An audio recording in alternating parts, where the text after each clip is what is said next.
ചങ്ങമ്പുഴ കവിത ആ പൂമാല.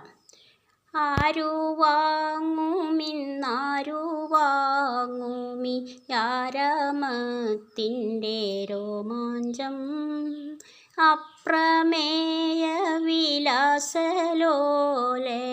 സുപ്രഭാതത്തിൻ സുസ്മിതം, പൂർവദിങ്ങുഖത്തിങ്കലൊക്കെയും പൂവിതളൊളി പൂശുമ്പോൾ, നിദ്രയെന്നോടു യാത്രയും ചൊല്ലി നിർദ്ദയം വിട്ടു പോകയാൽ, മന്ദചേഷ്ടനായി നിന്നിരുന്നു ഞാൻ മന്ദിരാങ്കണവീഥിയിൽ. എത്തിയൻ കാതിലപ്പോഴുതൊരു